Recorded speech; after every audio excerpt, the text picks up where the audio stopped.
Hi, friends. Welcome back. Happy Tuesday. I was gonna say Friday. Does it feel like a Friday to anybody else? Normally, I wouldn't be this stressed out on Fridays, but I hope you're having a good start to your week. I'm eating a white chocolate and macadamia nut cookie, and it's like the best thing ever. I didn't know these things slapped as hard as they do. Well, yeah. So how are we today? I've been exceptionally annoyed. I've been so annoyed today. Valorant pissed me off. I tried to make toast today, and I toasted 4 pieces of bread,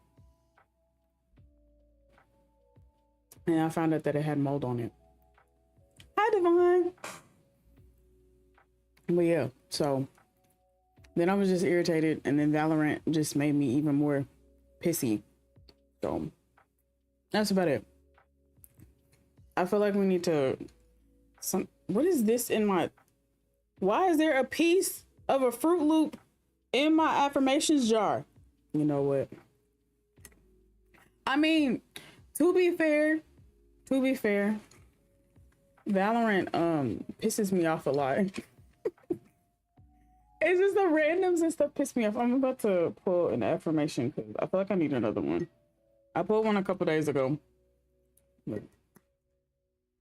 But that's like, it doesn't get rid of like the bacteria and stuff that's like on it. So like it doesn't work that way.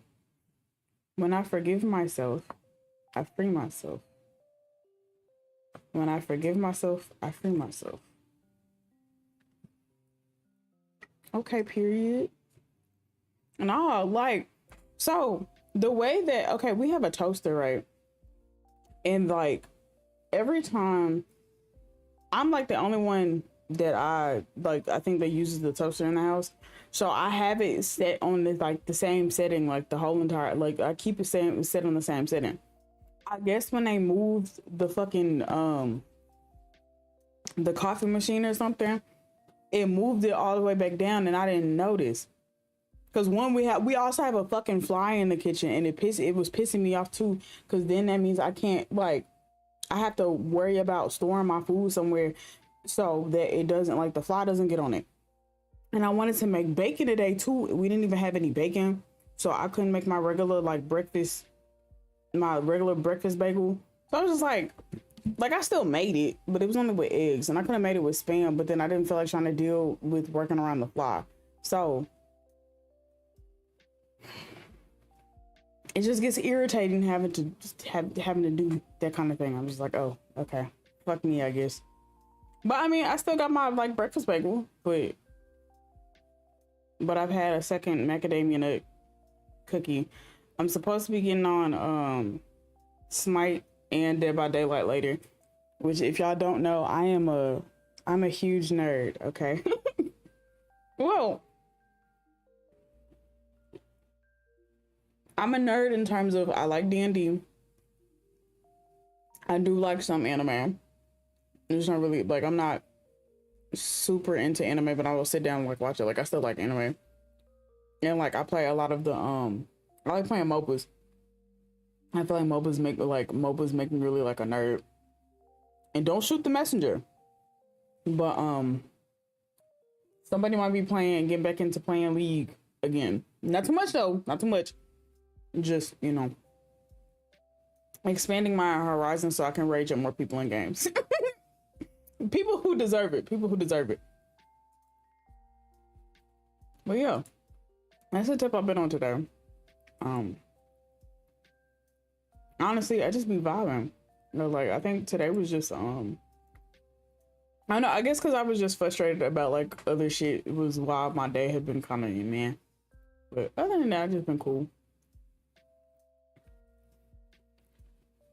I've been working on some honestly, I ain't got no spoons, or I haven't been having since retrograde, if you're an astrology girly.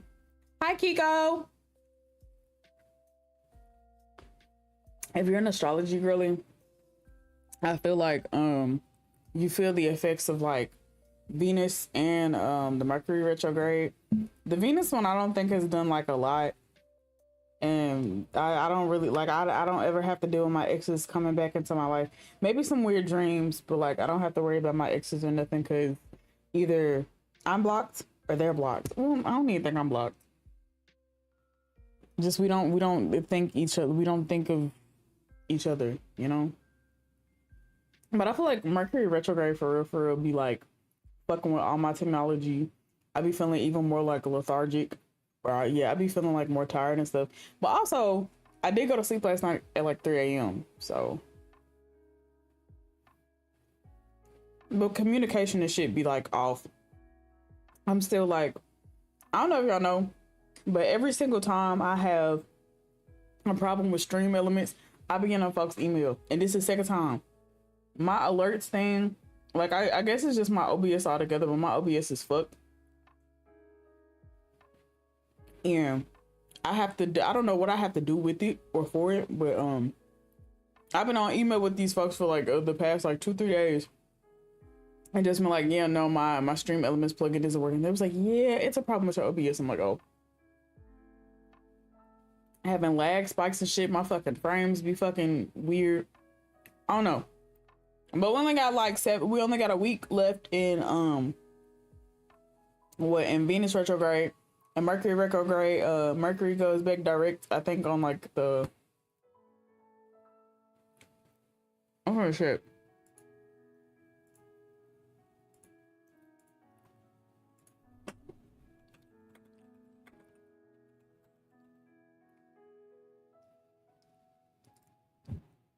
On the 15th. So we ain't got to worry about it for too much longer. Just what I have the spoons for, I'm going to have the spoons for. I've been consistent with everything else. I've been consistent with stuff, so yeah. But yeah, how was our Tuesday? How was y'all's Tuesday? What did y'all do today?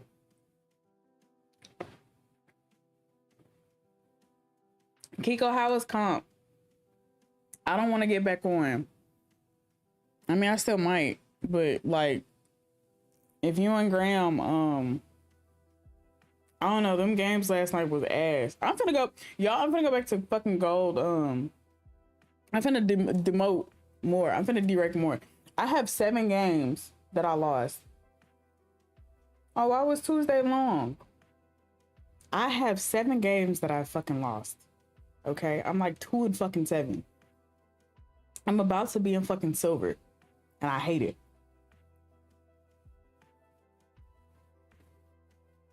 Ooh, how was your DreamCon experience? I know a lot of people were like irritated at like the lines and how unorganized it was, but how was it? I think I saw that you met Deshaun too. I think I be seeing posts. I'm still like in the process, or I did say that I was gonna post the episode. What was it? I'm gonna post the episode for I Can Fail episode 1. I didn't know that vibe was 5 hours.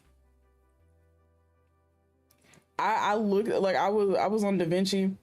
I put my intro and my outro on there. I was so stunned that it was 5 hours. Like, y'all got it. We'll still. I'm gonna still post it. I'm gonna still post it. But like, I gotta work in increments because that shit was that's so overwhelming. And I thought the demo was gonna be like a lot more overwhelming than that.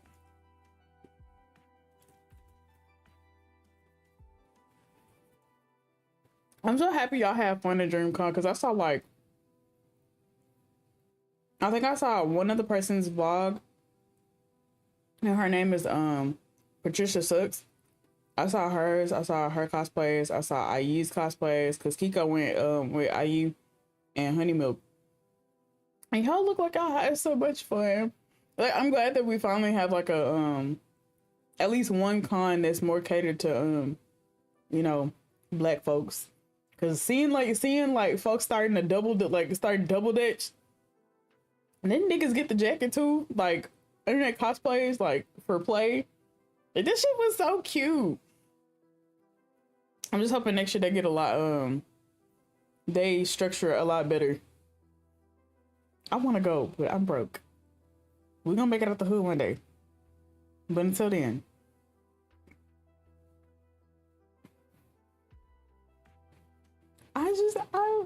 yeah.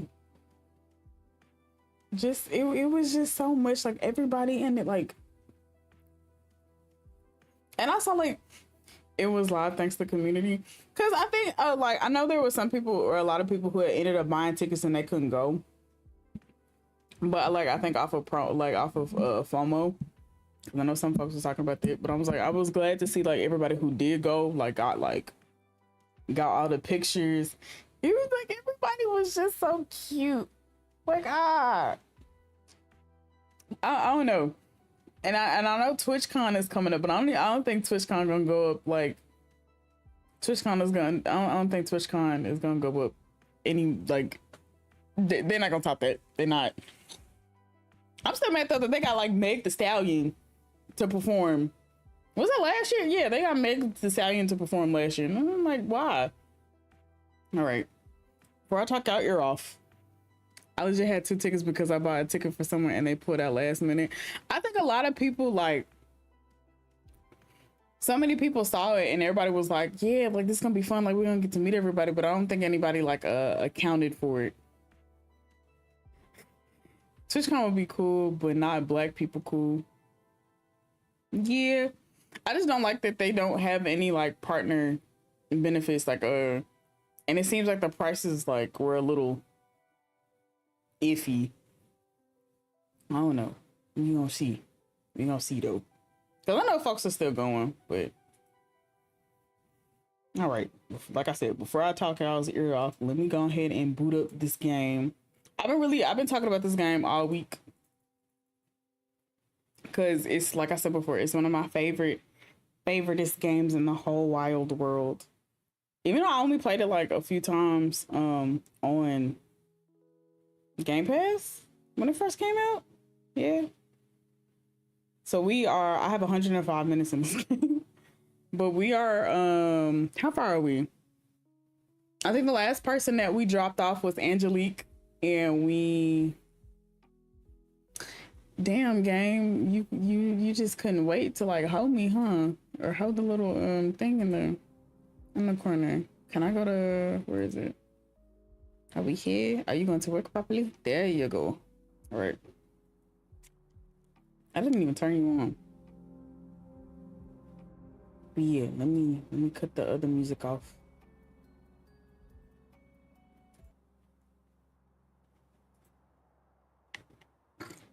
Alrighty. So, where do we leave off? We dropped off Angelique.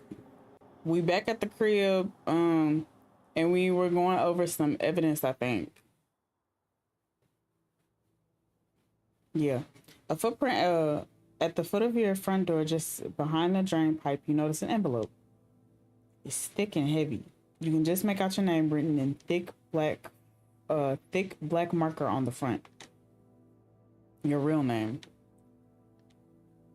You take a deep breath and go inside. In the envelope, you find more information just as Poussette promised. You lay them on the table. Oh, wait, did it make us go all the way back? Hold on, wait, let me see something. What's my mean? Because if I did all this stuff, and I could have...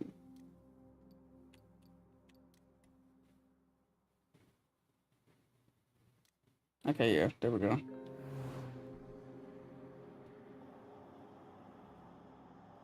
If not, we just gonna play through it again, and I'll just... Okay. You take a deep breath and go inside. In the envelope, you find more information just as Poussette promised. You lay them on the table. You take a few minutes to update your board with your new clues. Steps in the hallway. You stop in front of your door, then move away. You glance at your bed and get to work. Okay.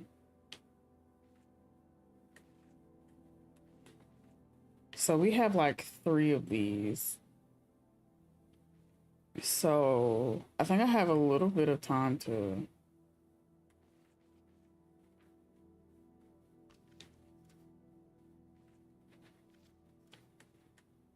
So I don't think we have time to do the other ones, maybe. So I'm gonna just, yeah, so we don't have time for those. So what do we find?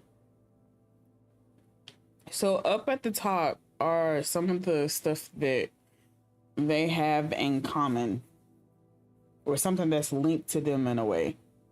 We find out Hervé is homeless. We find out that Periot is gay, and I think we took him back. In the last episode, we took him back to go talk to his peoples. We haven't met Claudia, Salem, or Paul Marie, but I think if we see them tonight, we'll probably try to drive them. So, victims who had a stolen wallet, and I guess they found it on Hervé. Grim. It is though, but also it can be really wholesome. It's still like, it's a really good game though, but it's a noir, but never compared to LA Noir, because that was a clusterfuck. Even though I actually did like it sometimes, I just don't like tailing missions. Okay, so I don't. Is this the less than or greater than sign?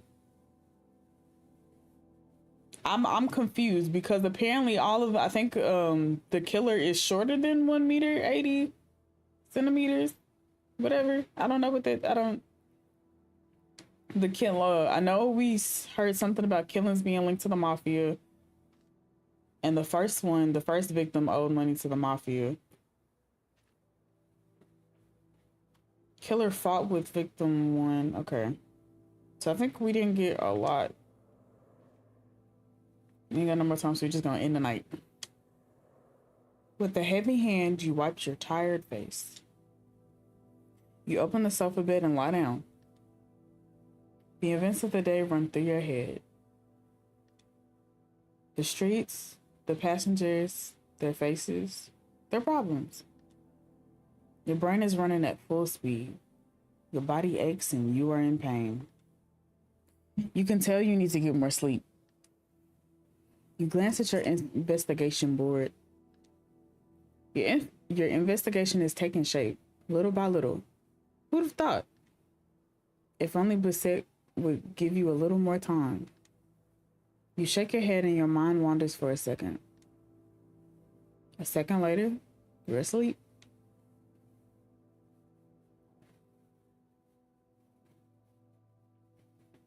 And the music always ends up being really fitting too.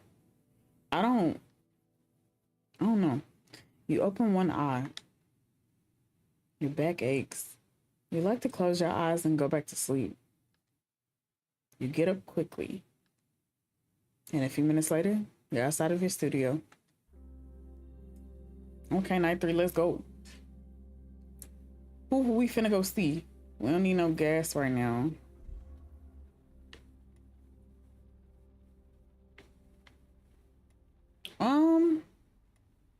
We gonna go and sightsee. Go get some information. A police car flies by and practically cuts you off. The flashing blue lights blind you.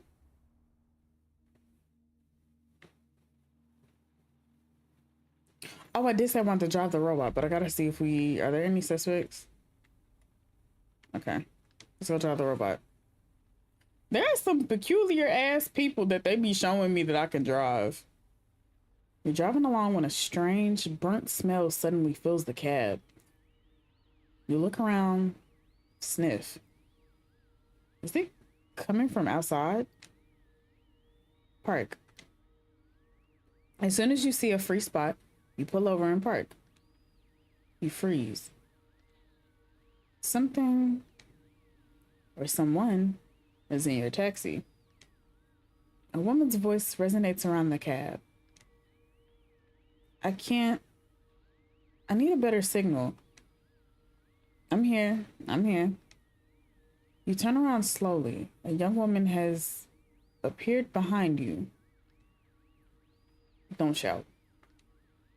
I'm afraid I'll lose the connection. I don't have much time. There's something strange about her face. It's as if she's several people at once. Listen to me carefully. I come from the future, and you must know that you met. She stops moving, like a computer glitch. She stays this way, still frozen. Then suddenly, she starts moving again. Are we talking to like AI? Fascists in suits with tons of money and control of social media. In 2037, he decides to cleanse Europe, literally and figuratively. She stops herself. Shit, I'm breaking up. She lowers her head to speak to someone else. The signal is unstable. She turns to you. Her eyes are sparkling. A coalition led by the Iranian president and a few African leaders managed to find a remedy, but it's too late. The human race has been almost entirely decimated. She looks at you. They sent me to look for more information on Hyoga, but also on other people you may have met. Does Sean Jackson sound familiar? You shake your head slowly. No idea. He went to mime school. She smiles coyly. I know what you're thinking, but I'm serious. She shakes her head. Tragically serious. I don't know who you're talking about. What the fuck you mean he went to mom? Who is that? Well, shit. I'm too late in the game. They sent me to the wrong moment. She snaps her fingers. Annabelle Robert, a photojournalist? Her reporting will... Her voice suddenly starts to crackle. Why couldn't she tell us something about the actual case? Reveal the existence of underground laboratories. She absolutely must go to Syria. Life depends on it. The radio starts blaring incomprehensible voices, like it was picking up a secret station. No physical contact. You will not get a second chance. The seat behind you is suddenly empty. The young woman is gone. The radio stops. Nighttime silence takes its place. For a second, you wonder if you were dreaming. You slowly breathe in and start driving again. That's so weird. I did say I wanted to drive the robot though, but that's so wild. Okay, there's Claudia. Let's go drive Claudia. See, I want to know what the motive would be for... What the motive would be if it was, like, for each of them. Because I'm just a taxi cab driver with a weird past.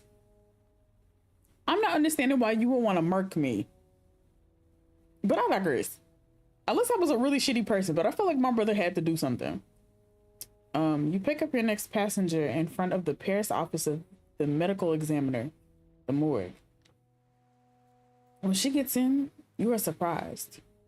How can she be a suspect? Her face, beautiful and soft, doesn't go with her clothing, her style, or her attitude. She gives you her address and you start driving. Her voice is dry, frank, and she has an accent you have trouble determining. South American, maybe. She seems far away, lost in thought.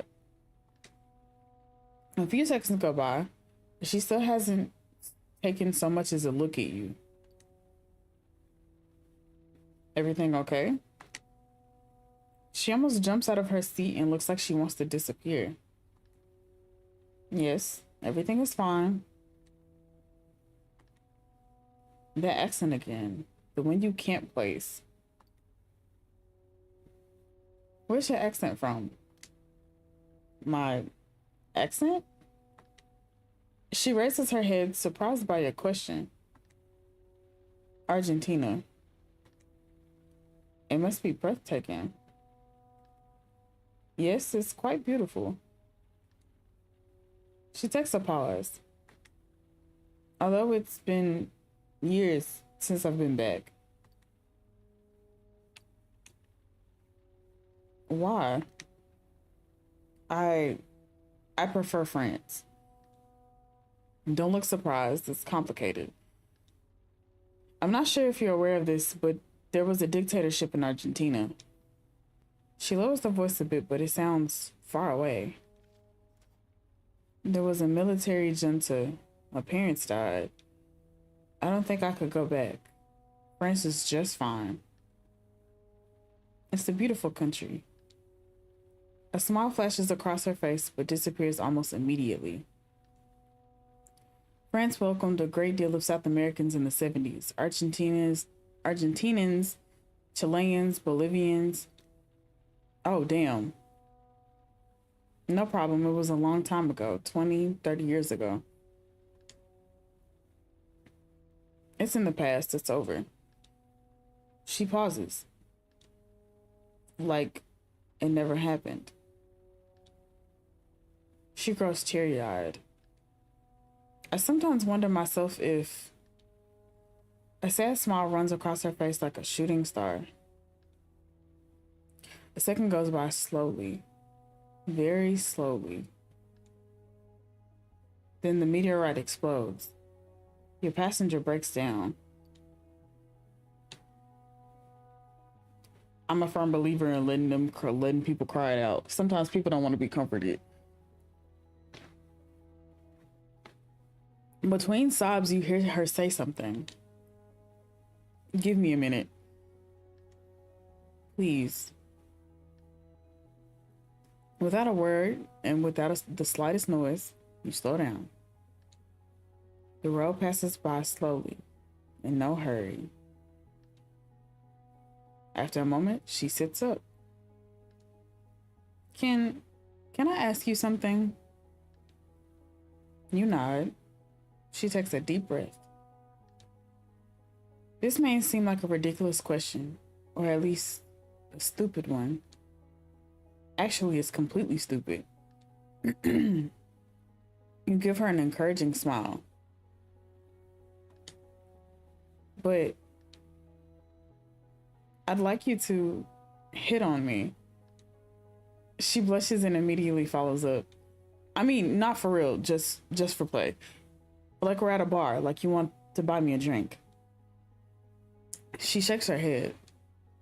Forget it, it's stupid. Totally stupid. Except, why would I not flirt? You know, she's cute, she's pretty. And she asked. A moment of silence. She seems surprised. Really? Yes. She might be lonely.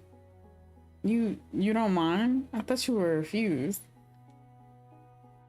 I just have a few rules, if you don't mind. First, I don't want to talk about Argentina, my home, my parents. Avoid the subject. She pauses. Does that work for you? You nod. Good. Second, I don't want to talk about work. I'm a medical examiner. Do you know what that is? Yes. I cut open dead bodies. I take out bullets, tumors, cirrhosis-filled livers.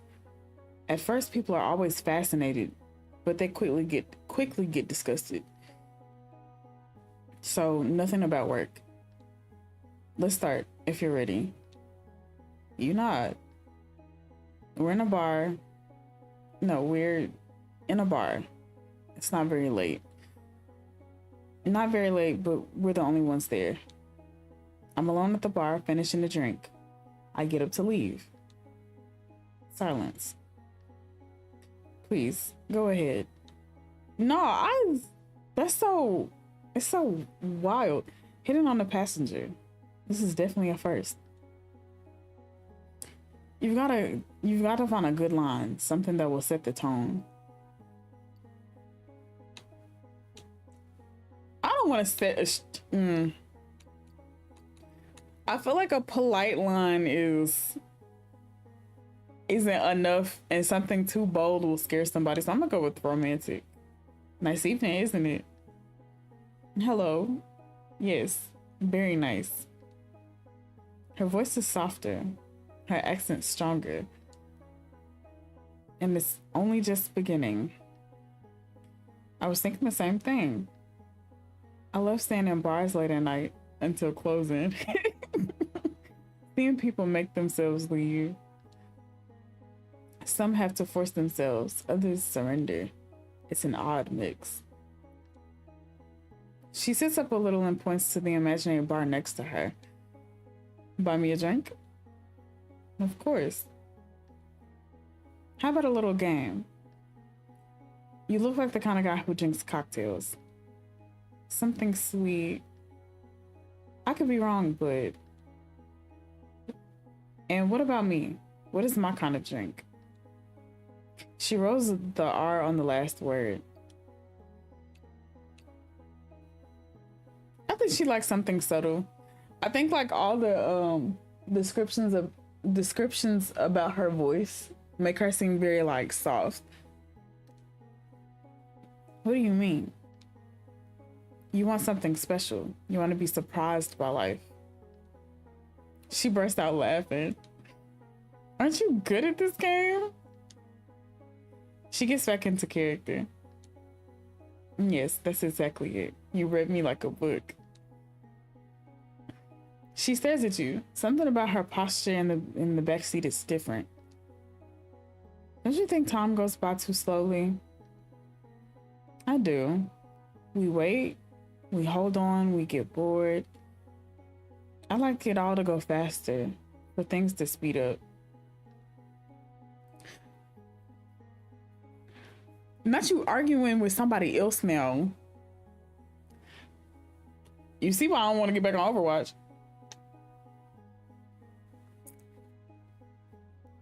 Did I accidentally press it? Damn it. She relaxes, giggles. She's letting go. She looks at you expectantly. I like the way you laugh. You do? That's an odd compliment. It's true. Thank you. She closes her eyes and stays still for a little while. That taxi man looks scrawny. He might be a little brolic. I don't think he like slender or nothing. Like he's just, you know. A smile settles onto her face. A warm, natural, and uncontrolled smile. Thank you. You were perfect. Unusually kind. She nods slowly. I must confess that the way you came on to me was truly charming. We got Riz. Okay. You have very kind eyes. Your passenger sighs contentedly. She seems happy, relieved. You pull up in front of the address she gave you. It's strange. Well, what's that? There's something different about you. You're not like other men. As if she hands you the fare and slips you a tip. Don't refuse it, please. It means something to me. You nod. I hope to run into you again. You shiver. One last smile. Goodbye. How could she have murdered us that night? Honestly, like, I don't see her as a murderer. Like, granted, though, there are a bunch of people who, like, there are 4 suspects, but I don't think that she would have tried to murder us. You watch her until she disappears into her building. Oh, purr. Okay.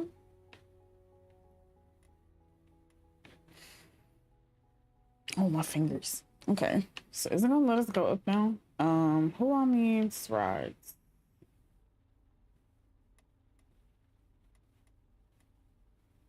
Oh, it's another suspect. So we've met 3. No, we've met 2. It's 4 suspects, ain't it?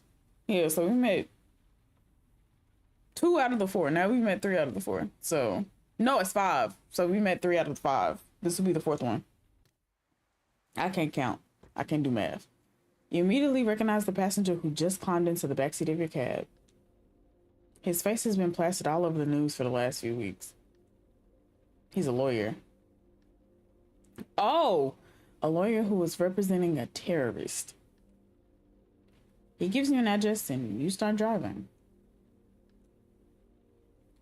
He holds your gaze in the rearview mirror like he's trying to read your mind. You drive across a virtually empty Paris. Behind you, the lawyer nervously consults his notes. Everything all right?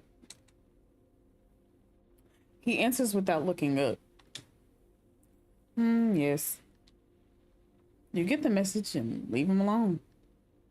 You continue driving without saying a word. Your passenger mutters. Ugh, why did he say that to the cops? He's not taking this seriously. He doesn't get it. Idiot. There again, he says it again. Is he contradicting himself or just... You glance in your mirror. The lawyer looks like a smaller version of himself. Say nothing. Your eyes meet in the rearview mirror. You see him start to break. I can't take it anymore. He takes a deep breath. He loses control of his voice. This guy is a real asshole. He's not just a monster. He's a total idiot. Tears form in the corner of his eyes. I've never seen such a moronic defendant. You know what it's like to defend a moron? You know what it's like to get only 3 hours of sleep a night so you can defend a fucking moron? Do you have any idea? He yells so loudly, the windows shake. I'm sorry. When he answers, his voice is icy cold. No need to apologize. There's nothing to be sorry about. He pauses, barely, just the time to take a deep breath. Jesus effing Christ already. He kicks the seat in front of him. Jesus. He calms himself down. He steadies his breath. I'm the one who agreed to it. What are those? What are they? Hold on, wait. One of them looks like chowder. I actually fought to represent him. It's my own damn fault. It's my own damn fault I'm being dragged through the mud. He raises his hand, snickers. Yeah, I admit it. At first I thought it was pretty great. Being on TV, all the interviews, journalists asking my opinion about everything. I shook so many hands, said so many words, sentences, yet I actually said nothing. When I worked in the hood, not a single person cared about my work. And now in 5 hours, I have to be on the radio and 7 on TV. He pauses, breathes. His voice sounds further and further away.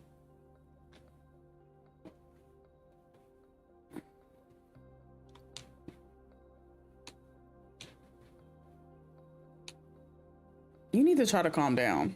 I feel like he's gonna get mad if I say that. But it has a little smiley face beside it, unless that's like a mischievous thing. I'm gonna say you should get some rest. He chuckles. Rest? No way. Actually, it's simple. I almost never sleep. That's not healthy. When I lie in bed, I stare at the ceiling and go over the evidence in my head. He sits up. It's barbaric, disgusting, so horrific it's almost unreal. He lets out a sigh from somewhere deep in his body. And then I discover my client bought nails. The nails that were in the bombs at the corner store. And he kept the receipt. He kept the fucking receipt. folded it in half and slipped it into his wallet. That's what I see when I close my eyes. Disemboweled bodies and a receipt for €2 worth of nails. Why? He raises his voice quite high. Why, for God's sake? He thought he could expense it when he got to heaven. He pauses. Stupid, so stupid and so dangerous. He disgusts me. He revolts me. Now, I'm wondering the same thing because I'm getting hot now. If your morals don't necessarily, like, I know lawyers have to work, lawyers need jobs, and lawyers need, but if you have, like, if you know that it doesn't align with your morals, or if it's not something that you would want to do, why are you doing it? Like, I get it. Like, I get all the attention and the publicity of it all, but like, if it's that much of a hassle, why the fuck are you defending him? Why defend him then? Because everyone has the right to an attorney. Everyone, without exception. Otherwise, justice is no longer just. His fit of rage subsides. His fingers are shaking. When I signed on, I thought I'd be representing someone crazy. And I found out he's just a moron who played too many video games. The guy has never even read the holy book they use to justify their so-called acts of martyrdom. Hi, Wolf. How you doing? Happy Tuesday. He reads a few passages online. Passages online. Do you have any idea what a complete moron he is? So you mean to tell me that he did a terroristic attack and he tried to use religion as his motive or something to try to get off, and he only read a few passages of it and he doesn't even know like what? Okay. I'm sorry. I am truly sorry. I shouldn't have said all that. He takes a deep breath. I don't have anyone else to talk with about it. All the other lawyers avoid me like the plague.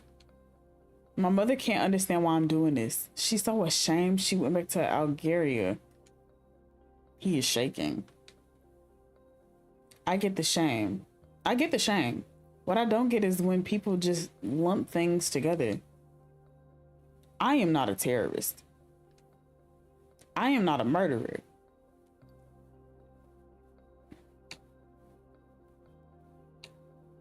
He's a terrorist. Yes, and that's why we need to do more, to prove to all these extremists, these terrorists, that we're better than them. That alone keeps me going. Because let me be frank with you. His voice is suddenly extremely calm. We can hang him right here, right now, and no one, I'm telling you, will shed a tear. He stays quiet for a moment, catches your gaze. That's why I keep doing this. He slows his breathing. For equality. Our country was founded on it. These rights have been abused far too often for me to look the other way. So I guess I get it.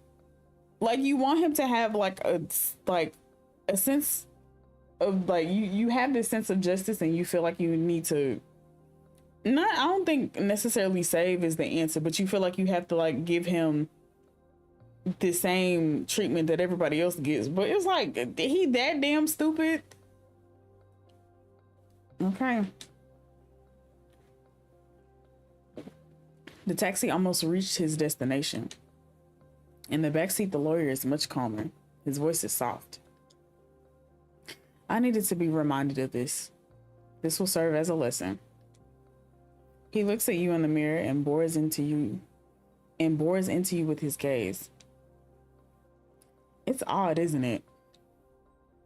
That I ran into you tonight. I mean, as if,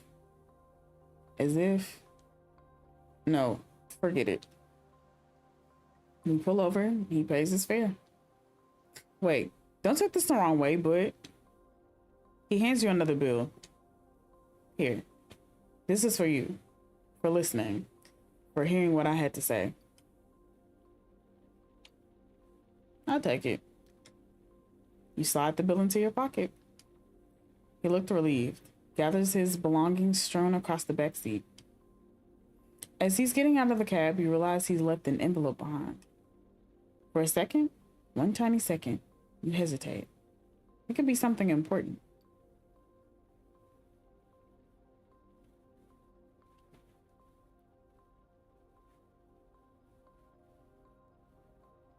Should we say something or should we not say anything? I kind of want to not say anything just to see if it's like evidence towards it's like evidence towards the case. So I'm gonna say nothing. He gets out of the taxi, walks a few steps away, and turns around to wave at you before entering a bistro. You turn around and grab the envelope your suspect left behind. You'll open it when you get home tonight. Period. And you drive off. Oh, damn. That's a nice ass tip. Okay. So we got a few more hours. So we don't need any gas, I don't think. I think we're good on that. I don't want to take all the suspects everywhere. But who looks more interesting? I'm gonna go with you.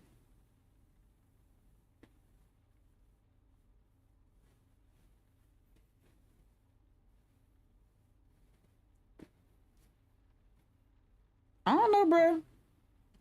I don't think I would like. That's kind of like how I always end up side eyeing a lot of those like a lot of the lawyers that take on like a lot of abusers and stuff, because or at least like celebrities who are known to who are allegedly abusers, because you have to say allegedly because I'm not trying to end up like Tasha.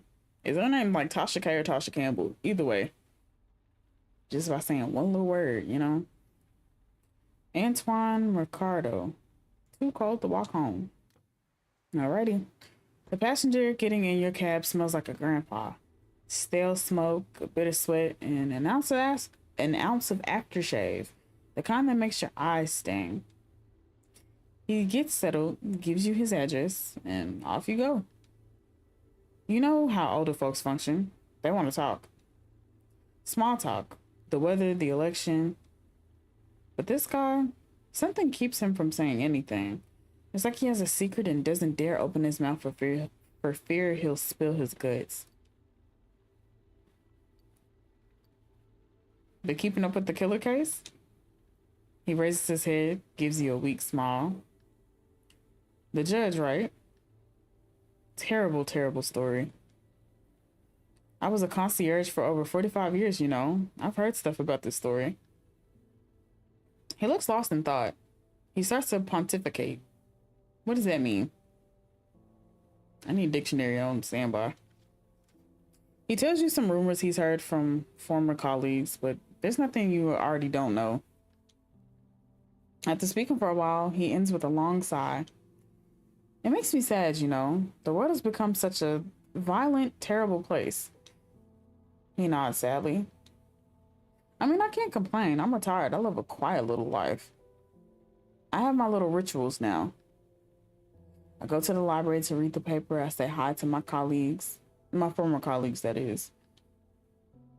And I finish each day with a little glass of wine in the bistro next to my old building. And when I've had too much to drink, I treat myself to a taxi ride. Nice life. Big Grand. Exactly. A nice life.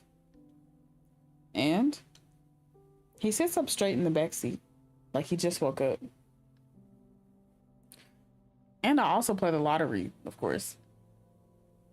The nice old man is giving off a warm, pleasant aura. Same numbers every week for the last 30 years. You watch your passengers face in the rearview mirror. Good-humored, kind, and take a liking to him. Hey, imagine you win 100 million euros. What would you do with it?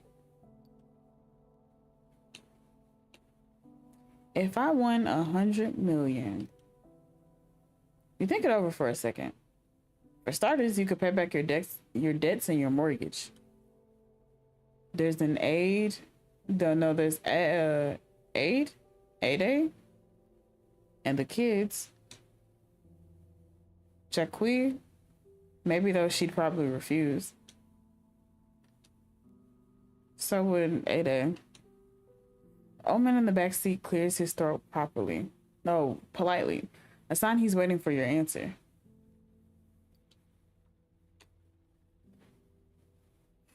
Hi, Debbie. How are you? Right now, we are talking to an old man who asked us what we would do with 100 million euros. What would y'all do with 100 mil like right now?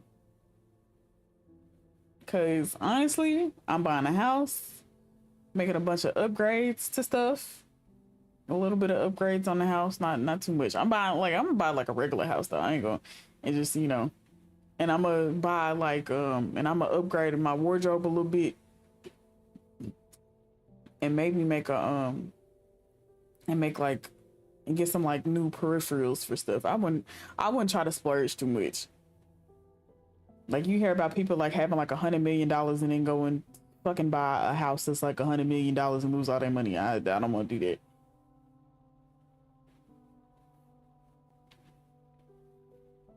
Well fed and doing some editing. I def moved to the other side of the world for sure. I've been thinking about like I've thought about like hypothetically in terms where I would move to. Like if I could. I mean, I can, but in theory, and I don't know where I would move to because I feel like I'm so comfortable where I'm at right now. Like, I know there are like better places, and I know a lot of people like up and move and they like for like work and stuff. And I'm just like, there's no set place that I would want to move to. Maybe somewhere a little quiet, but I still like, you know, but like where I'm at now, like where my grocery stores are close, like entertainment places are kind of close, and even if some of the entertainment places aren't, like they're kind of like, you know, far enough. But I don't know. But where would y'all move to? What are some places y'all would like to move to? But I'd move to the other side of the world. Get out of here. Drive.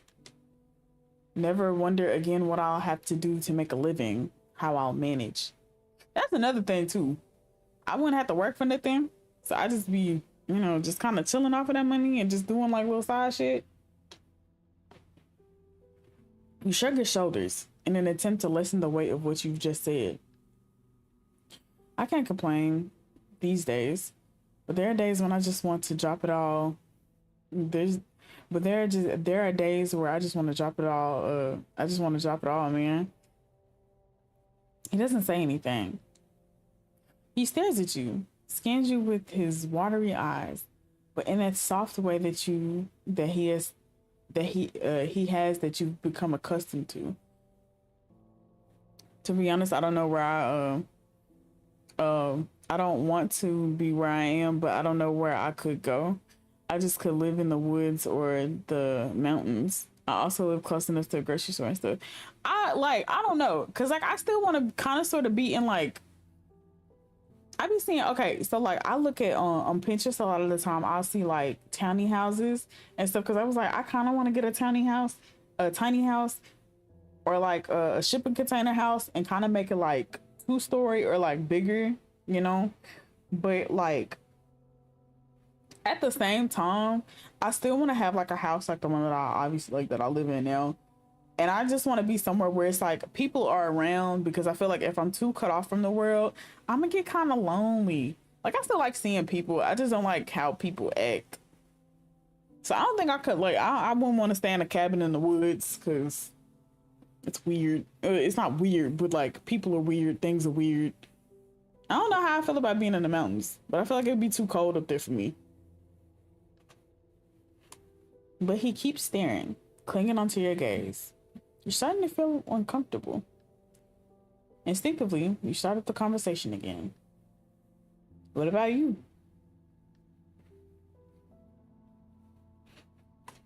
You all but turn around to look at your passenger.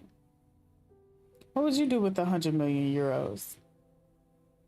For 30 seconds, he says nothing. His eyes dash back and forth between the road, your face in the rearview mirror and his hands. You're not far from your destination. I already won the lottery. How much? 434 million euros. Oh, Grandpa was back there just... Okay. Okay.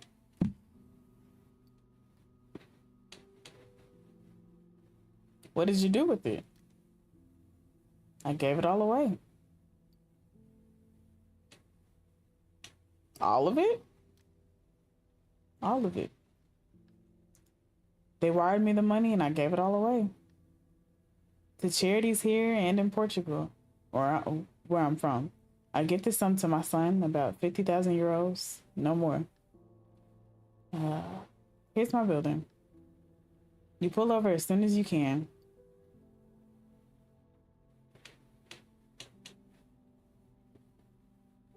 You didn't keep any of it? No. What would I do with it? It would only cause problems. I'm 74 years old, young man. I'm not going to leave. I'm not going to jog to the end of the earth. My eyesight's not so good. As I got older, the world got smaller. He pays his fare. You're unable to say anything. And also, I worked for decades for the upper class in the 16th arrondissement. They're all stockholders. Yes, that's it. They have stock portfolios. They don't need to work. I didn't want to spend my money to be like them, nor to make them richer. Never, ever. All those limousine liberals, those old reactionaries. A look of disgust crosses his face. I saw things. Children thrown out of their homes. Old people left to rot. Those people have almost everything. But it's the almost that drives them mad. It consumes them. And Grandpa just ate with that. And I never thought about that like that. I've never thought about that for real. Because I think in a sense I have, because y'all remember like the whole submarine thing. It's always like, it seems like rich people always want to do these extraordinary things because, what's the word? Like all the regular stuff is like boring to them because they need they need the excitement now since they could already do everything before. And it's just so weird how they like go above and beyond to do like so much crazy shit. That's scary. No. I gave it all to hospitals, schools, charities. He sighs like he just finished a good meal. The moral of the story, young man? Meet your needs. No more, no less. Period, Grandpa. You're incredible. Realistic. I'm realistic and old and falling apart. But realistic. He pats you on the shoulder. And of course, this will be our little secret, right? His question hangs in the air as he gets out of the cab. You watch him. He walks into a crumbling building in a bad neighborhood in East Paris. It makes you want to laugh and scream. Instead, you turn the key in the ignition. No, that man said he earned he won the lottery and won 440 million euros. That's so wild. What is this?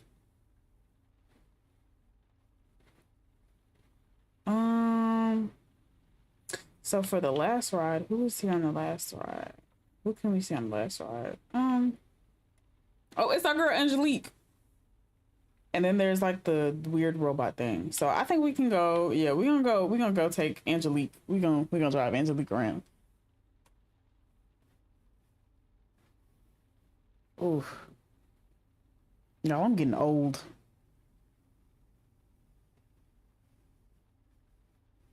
Granted though, I'm turning, like, my birthday is in, it was like 29 days, like 2 days ago, so like 27 days. If I can't count. My birthday on the 24th next month, so I think we gonna, like, I'm turning fucking 26. Oh, come on. You immediately recognize the passenger who sat in the back of your cab. Pricey perfume, fur around her neck, and the strange form of emotional trauma that causes her to say terrible things. You know, when I first played this and I saw like that fox around her neck, I did not know what that was. I just saw the eyes and was like, oh. Oh, it's you again. You know, urethral fart. I was thinking about the last time we met. You listen to me. I don't often cross paths with people who listen to me and don't make fun. I really appreciated it. She flashes a sweet, charming smile. Suck your mother! She gently shrugs her shoulders. Drive towards the 16th arrondissement, please. Oh yeah, I forgot she's like filthy, snake, and rich. She purses her lips and manages to stifle the insult ready to escape. You stop the car praying that this time around your passenger won't say anything during the ride. Your passenger heaves a sigh. I hope it doesn't bother you too much. For a second, you don't know what she's talking about. But then, wench! Some days are harder than others. It must surprise people. Oh, it does. It's more the teasing. You see, cauliflower-shaped anus. She looks away for a second, disgusted by her own coarseness. Our neighbor's son. She shakes her head. It's a long story. They're expat Chinese. She works for Chanel, I think, and he for a big import-export company. I can't remember its name. Transatlantic sodomite. That's so wild. Something like that, anyway. She sighs. She's getting annoyed with herself. Their only son used to come get help with his French from my husband and me. Now that we're separated, Rugrat, he still comes around. But he films me. Oh, he's discreet about it, of course. He slips his phone into the front pocket of his blazer and films me. He must think it's funny. An old lady who swears and calls everyone. She stops, purses her lips. When she opens her mouth again, she is glassy-eyed. Maybe he even shares them with all of China. Angelique, please. Shitty ass Rugrat. Her mind wanders for a second. We really don't have any idea what goes on over there. My daughter said I might become a dick internet star there. You raise your eyes to look at your passenger. The last syllable hangs in the air, oddly accentuated.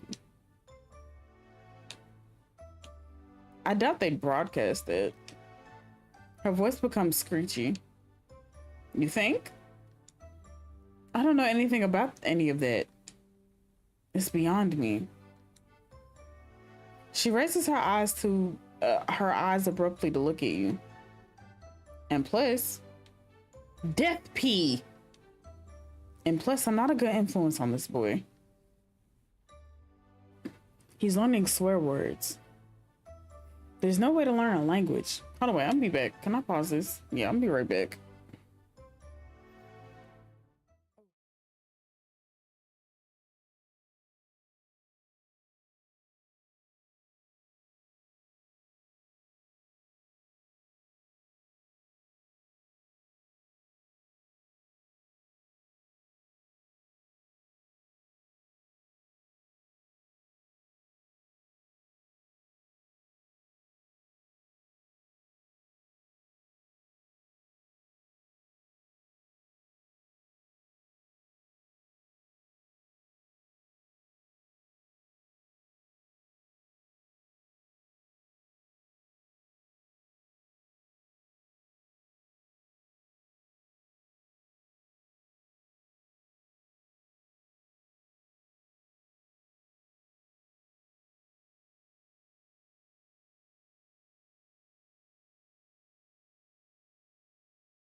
take on my head scarf thing because my head was hurting. My neck is, and I got food. Y'all, I finally got chicken nuggets. Is it back to the thing now? Oh, wait.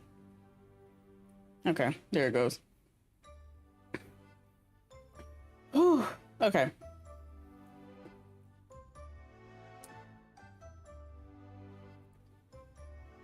He's learning swear words. That's no way to learn a language. Especially not French. The language of love. The language of poetry, of ballads.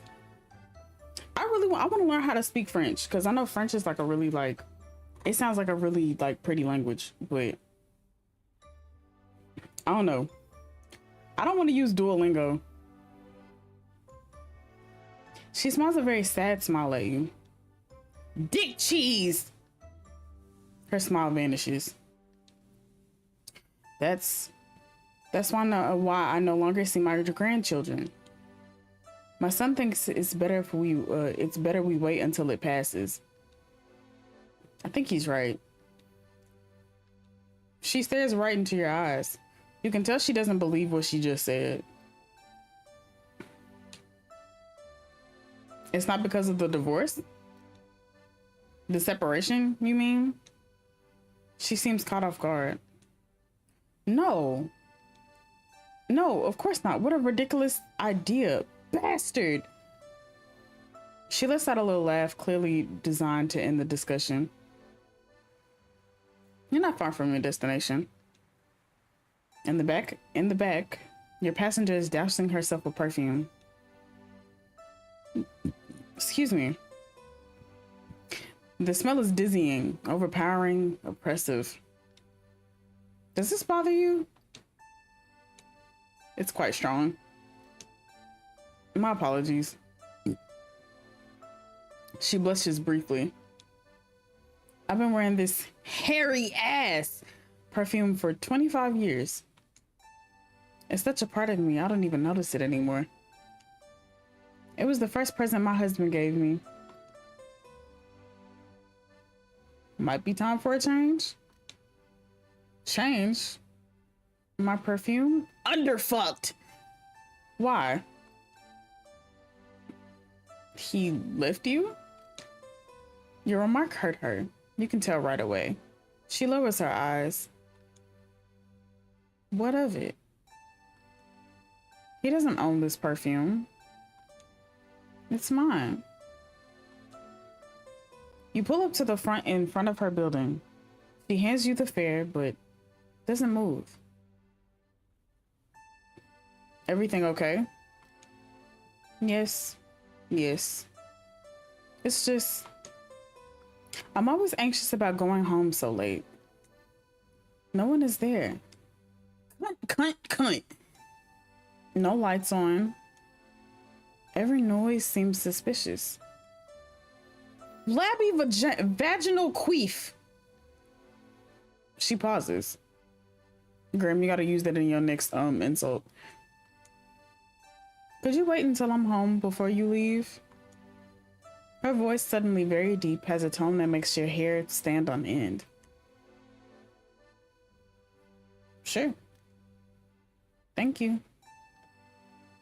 Your passenger leaves the taxi and walks towards the lobby of her building.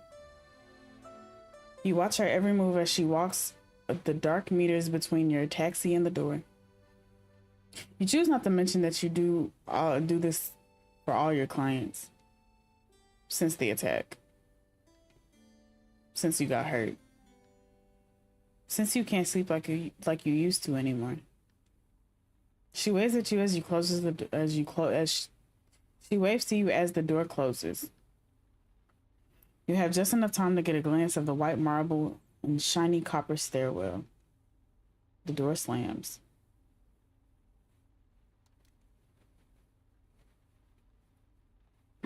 Okay. So it's time for us to take our asses home. So we met Janet.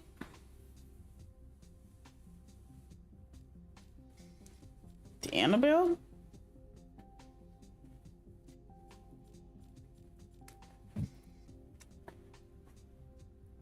We met Claudia. She told you about the military coup.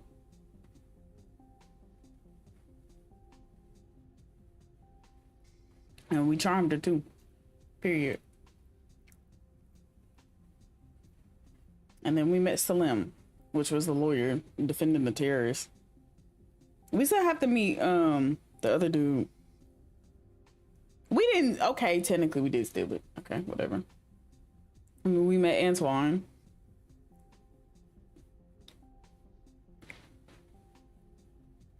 And Antoine helped with the investigation.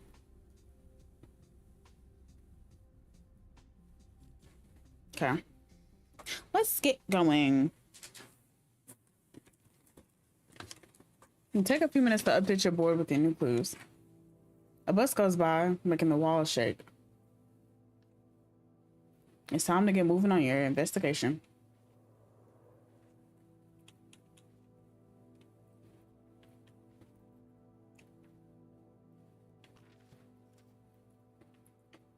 What's the new clue then?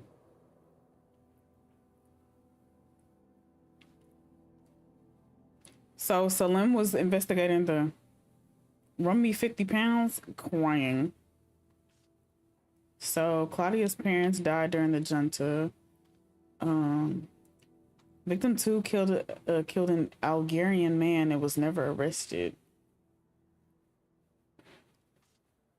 So the killer also fought with victim 1. Salim was investigating 1, 2, and 3. So could the motive be something that has to do... I don't think we've seen anything on 3, have we? Actually, wait, no.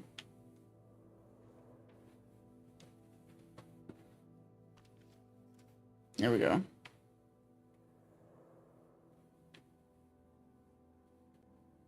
Killer left a message in chalk on first 3 crime scenes.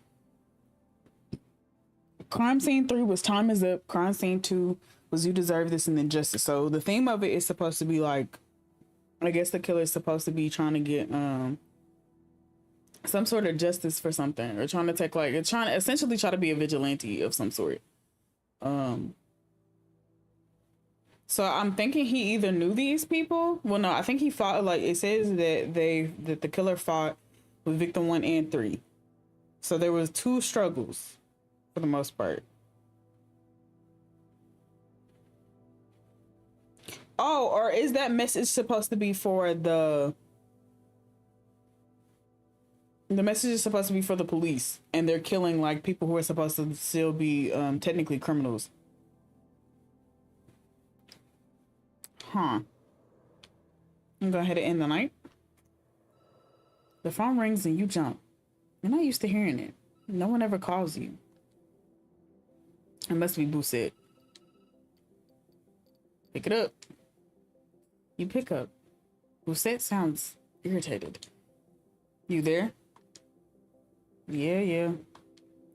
Listen, She pauses. You suddenly hear a ruckus in the background. Probably noise at the station. Bousset raises her voice. Anyone got the time? Hey, guys. Anyone? Fuck. There are only Neanderthals here. Listen, it's early and I'm locked out. So are you, I bet.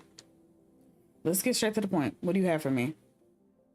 In a calm and methodical voice, you start giving her the evidence you collected. You start with the first suspect, the connections to the victims, the rumors, then the second suspect, and so on. A few minutes in, and she lets out a whistle. Not bad at all. Seriously, you should come give a lesson to the zombies I work with. A long sigh. I have some good news for you. We checked the alibi of one of the suspects I gave you.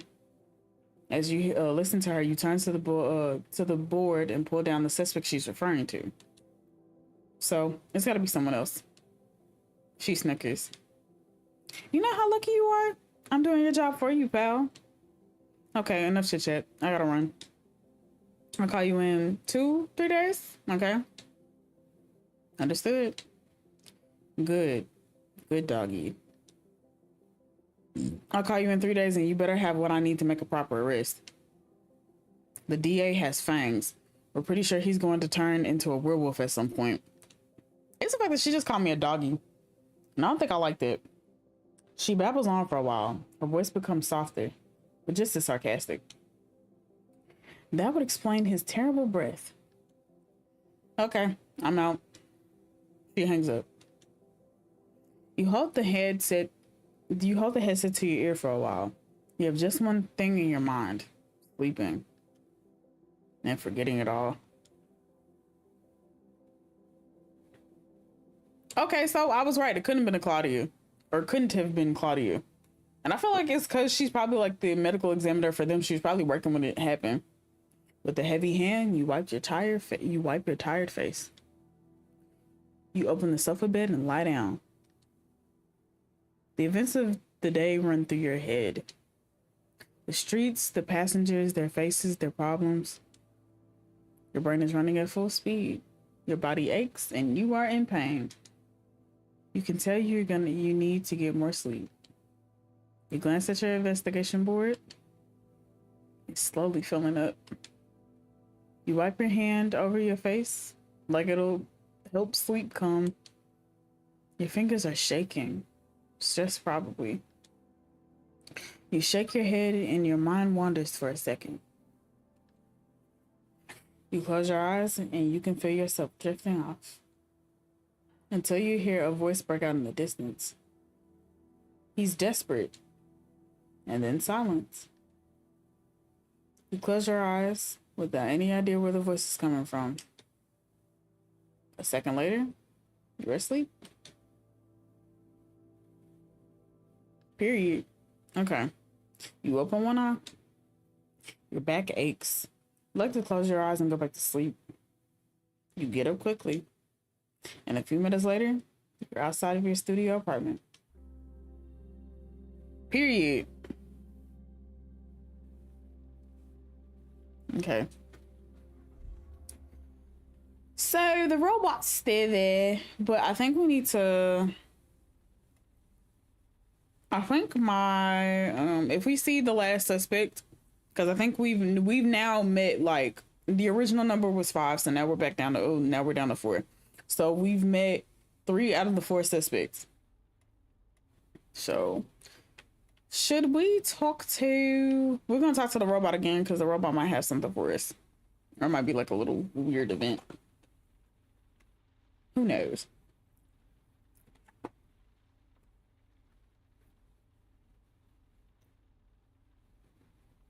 Ada.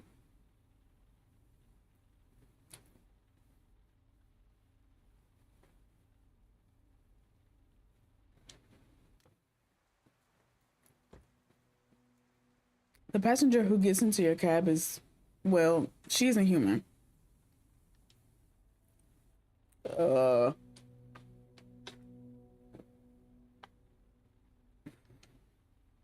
Her face lights up and gives you quite a start. Good evening. My name is Ada. I am an automated attendant. Good evening, Ada. It's a pleasure to meet you. You are a cab driver, and I need to go somewhere. Will you take me to Gare Montparnasse? Parnasse? You give a slow nod of consent. Good. That's settled. So, I'd like to go to Gare Montparnasse, please. You start the car, casting the occasional furtive glance into the rear view mirror. There's something about her attitude that's bothering you. The smile is like wild to me, that is just all the way up there, like, and she's wearing a sweatshirt as if she's like an actual person. Perhaps it's her oversized fingers bending every which way. You seem disconcerted, sir. How very unfortunate. Is there anything I can do to make you more comfortable?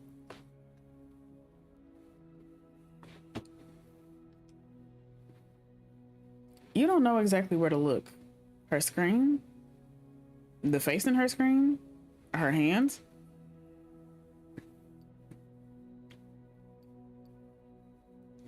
Ask why she's going there. I was just wondering, Why are you?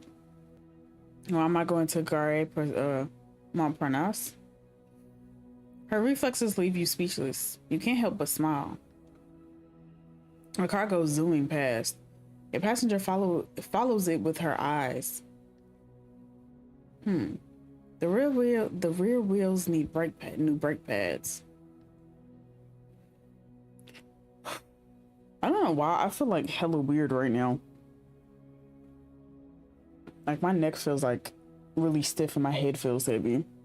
So I'm gonna try to thug it out for like a couple minutes, but if I can't, then I'm probably just gonna end and go lay horizontally for a second. She swivels back around and looks at you. I went to Montparnasse to carry out an experiment to improve my integrated development environment. That's all.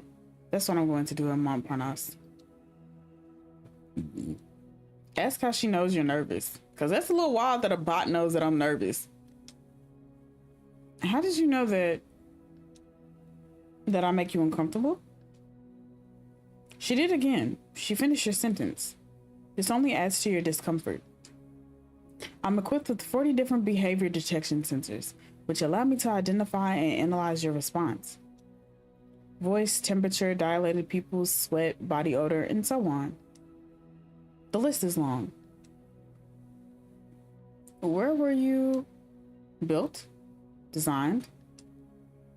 Oh, I'm sorry. I did it again. I apologize. A flash of her screen seems to indicate she's sorry. I designed and programmed at Marie Curie Institute by a team of researchers of diverse cultural and ethnic backgrounds, including... She starts reeling off a list of names of people you've never heard of. The list is in alphabetical order. Let her finish. When she's done with her list, a full 60 seconds later, you can feel your eyelids starting to droop. That sure is a lot of people. I think highly of each and every one of them. They are all experts in their respective fields. I want to know why they made like a robotic attendant that they making go across the city though. Well, I forgot what she said she was doing though. So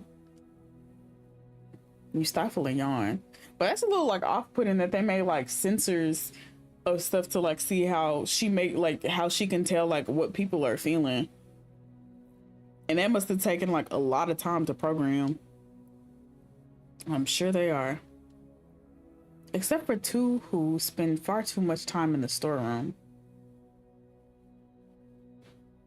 They be fucking? But I would rather not reveal their names because my sensors tell me they are having extramarital sex.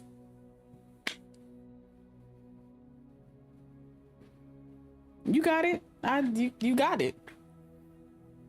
Oh, right.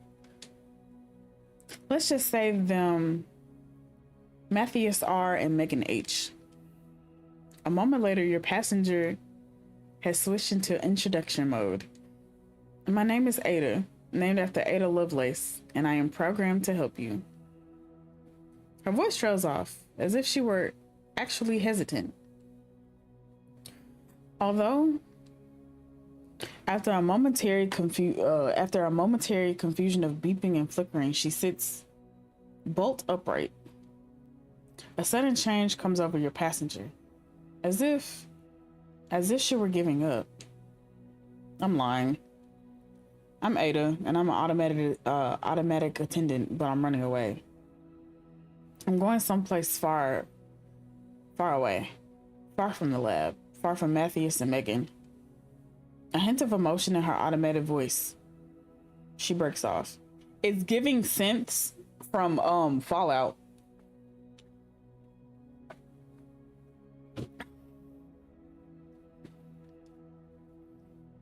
I am treated well. I am a carefully designed precision device, and yet I don't know what my end purpose is. Are she supposed to help people? No, that is to say, yes. I was designed to be an assistant, but how can I explain? I know. I'll give you my life story. Although my data tells me cab drivers don't usually like hearing them, your face creases into a smile. When they designed me, my source code was written to include literature. Emile Zola, Virginia Woolf, Isaac Asimov, Matt Gallo. Hi. Oh, hi, Matcha. I was so like, what is this name? Marguerite, Yourcenar. I can sound out words, but I just can't do math. That's wild. A bit of everything, so I could develop a sense of cultural belonging, but also learn from the past and fine tune my reactions. I feel like that they should have wrote this, but I need some good AI that'll write some good poetry. Where is that? Or that'll tell me if my poetry is ass or not. But you know, I won't get too much into that. Ugh. The thing is, learning from the past inevitably opens a window onto the future. I am an automated attendant designed to improve people's lives. The truth is, however, I will eventually destroy them. It's my first gamer tag. I'm crying. I want to say, like, I've never seen, okay, don't beat me up too much, but I've never seen The Matrix. Okay, I mean, when did it come out? It came out when, like, I was probably like a kid, like a little kid, or like probably when I was a baby, or maybe, who knows. But I just never been into those movies. It's whatever. Like in Terminator, she gives a rather concerning mechanical laugh. Yes, and I must admit, I prefer the third, as if my opinion really mattered. You shouldn't be beaten up. I hope not, but you know. You're not sure you know which movie she's talking about. The bathroom battle scene. She breaks off as if recalling the scene again. But the truth is, no. We're not going to take over the world. We are not living organisms. We do not want to replicate. We were designed to help you, to eliminate the boredom and inconvenience of certain tasks, the work that deadens you. And yet our existence and popularity is calling into question your existence. I'm talking about you, the cab drivers, garage collectors, architects, musicians, cashiers, programmers, politicians. I don't think I would like having a programmed politician would lead us into a very, very dark place that I don't want to go, that I don't think anybody would want to go, to be quite honest. I don't want robots giving us music either. Even though that the episode Miley Cyrus was on, when she was like stuck in that robot, but they like essentially cloned her or whatever, that shit was fire. Garbage collectors, I guess. I don't know about architects though, because there are some areas that robots can fuck up, but at the same time, like, humans can already do that too. I don't know, and I think like, I feel like if y'all replace certain Uber drivers or a lot of like Lyft and Uber drivers with robots and stuff and program them very, very well, so there were like minimum accidents and all that other shit, I could get down with that shit too. And that'd be kind of lit. But I've never rode in an Uber. I never had to ride in an Uber. We will make anyone who produces anything obsolete, useless. We will make anyone who produces anything obsolete, useless, redundant. Only the independently wealthy and the billionaires will remain. That's so gross. Imagine having slaves that don't need to be fed and trained. You took history classes, didn't you? Nod. Your passenger continues her story, her voice tinged with an odd, unpleasant note.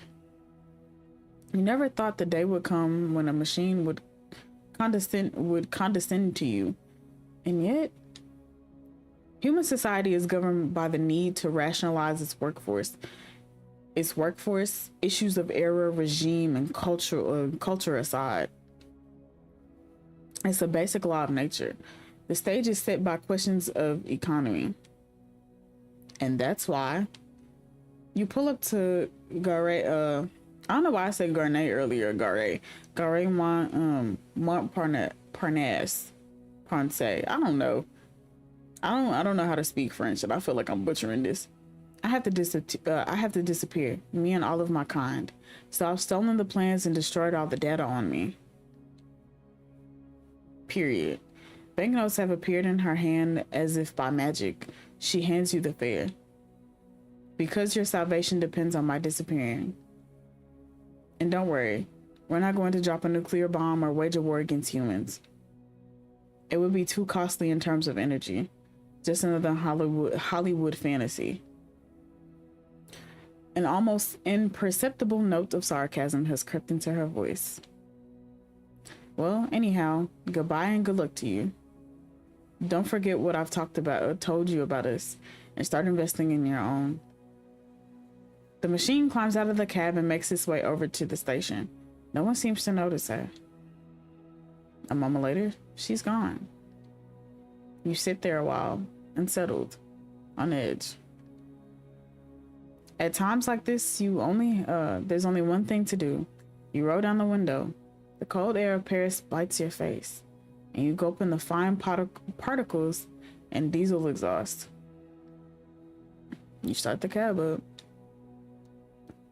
You know, that's kind of wild that that they would program a robot that would have that much empathy towards the lot of us.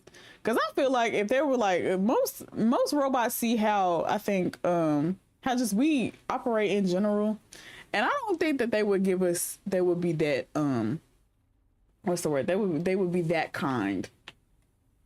All right, I'm gonna go ahead and cut it off here. Yeah, I don't see the other person that we supposed to be taking on the thingy either, so yeah, I'm gonna go ahead and cut it off here because I feel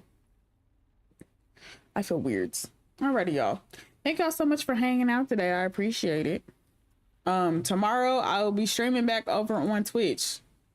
We are playing I Can Fail. Last week I didn't fight it, or I didn't play because one, I was looking too much. Y'all, when I tell you that VOD is 5 hours. That VOD is 5 fucking hours. I don't know y'all know how, excuse me, I don't know if y'all know how taxing that shit would, when I looked at it, I was so scared, and I had to go find some more audio for parts because I didn't even know that some of the audio was missing. It was just a lot. So tomorrow, Twitch, all that jazz. If y'all want to follow me on my socials, hold on. Oh my gosh, I hope I did the bot thing. If I didn't, then I'm gonna put that on my to-do list. Did it do it? Stream elements? No? Okay. That's going on the to-do list.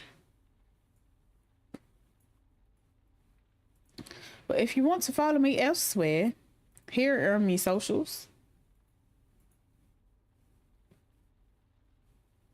You know, join the Discord and all that jazz. But yeah, I'm out at 3000. I love y'all. Bye.